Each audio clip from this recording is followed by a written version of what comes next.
Hey there, I am AJ, and you are watching Otakuonly. So today, we are reviewing a vintage epic anime movie, Perfectblue. I think every otaku should watch this movie. Perfectblue is a psychological thriller anime movie that tells the story of Mima Kirigoe, a young pop singer who is part of a group called CHAM. Mima decides to leave her successful music group to pursue a career as an actress. Her agents, Tadakoro and Rumi, help her with her first project, a direct-to-video series called Double Bind. Mima performs one last concert with CHAM, where she announces her decision to leave the group, disappointing many fans. Later that evening, she receives an anonymous fax calling her a traitor. The next day, Mima watches her co-stars film their scenes before she is sent to the set. She talks to Rumi about a letter she received from a fan, mentioning a website called Mima's Room, but Mima doesn't have a computer, so Rumi decides to help her set up one later. Tadakoro opens a fan letter meant for Mima, but it explodes, injuring him. That evening, Rumi finishes setting up a computer for Mima and begins to set up the internet for her. Mima asks if they should report the letter bomb to the police, but Rumi writes it off as a prank. Later that night, Mima goes onto the Mima's Room site, finding public diary entries written by someone pretending to be her.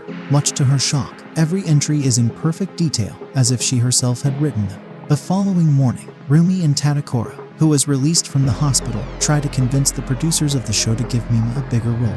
The producers agree, but cast her as a rape victim at a strip club.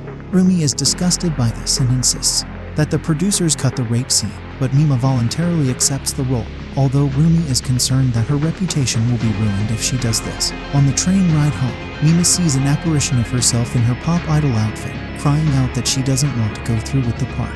While filming the rape scene, Mima begins to disconnect from reality and recalling the cheering fans from her singing performances. Tadakoro watches the scene play out with Rumi, who storms off the set crying. That night, Mima returns home and finds her tetra fish dead, sending her into a violent, crying outburst where she reveals she didn't want to do the rape scene. Her apparition appears on the computer screen and insults her for having tarnished her reputation as a pure and virginal idol.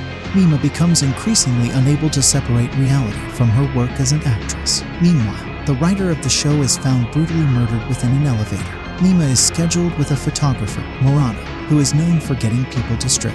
He takes nude photos of Mima. A while later, her apparition appears once again and taunts her, saying that Mima's life was much better when she was a pop idol.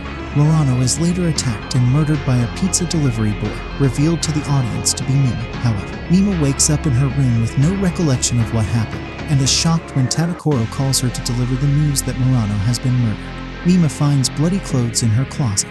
Most of the media believe Mima has some connection to the recent string of murders, much to her horror. Due to her increasing mental instability, Mima begins to question her own innocence. Mima manages to successfully film Double Bind, and is the last one in the building when she is attacked by Mimania, her stalker, who disapproves of her changing career. He claims that he's been in contact with the real Mima and has been ordered to eliminate her imposter. He attempts to rape Mima, but she manages to hit him with a hammer, knocking him unconscious. Rumi finds Mima backstage and takes her back home.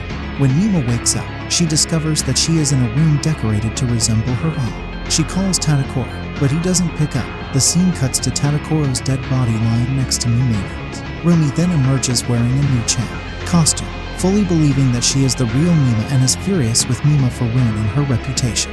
She also reveals herself as the false diarist who created Mima's Room, as well as the one responsible for the murders of Murano and the Double Bind staff. She attacks Mima with an ice pick, stabbing her in the shoulder. Mima is able to escape and Rumi goes after her in a chilling chase through the city. After Rumi corners Mima in an alley, Mima throws her off by ripping her wig off. Rumi impales herself on a shard of broken glass while reaching for the wig. A severely injured Rumi limps out into the street directly into the path of an oncoming truck, but doesn't move out of the way, as she is fully delusional and mistakes the truck's headlights for stage lights. Mima saves her, and the truck drivers stop to call for help as both women collapse. Some time later, Mima visits Rumi, who has been living in a mental facility for some time. The doctor in charge says that Rumi still believes she is a pop idol most of the time. Mima says she's learned a lot from her experience thanks to Rumi. As Mima leaves the hospital, she overhears two nurses marvel over her, a famous actress, before declaring that she must be a Mima lookalike, as the real Mima Kirigoe would supposedly have no reason to visit a mental institution. As Mima enters her car, she smiles at herself in the rearview mirror before declaring, "No, I'm real." So that's it guys. We hope you enjoyed our content. If you did, please consider showing your support by liking and subscribing to our channel for future updates. Thank you. あなたはもうあの光の中に戻れない。でもいいの、私がいるから。これからは私が光で、あなたは影よ。何言ってるの？あなた誰なの？誰もあなたなんか好きじゃない。汚れちゃった、汚れちゃった。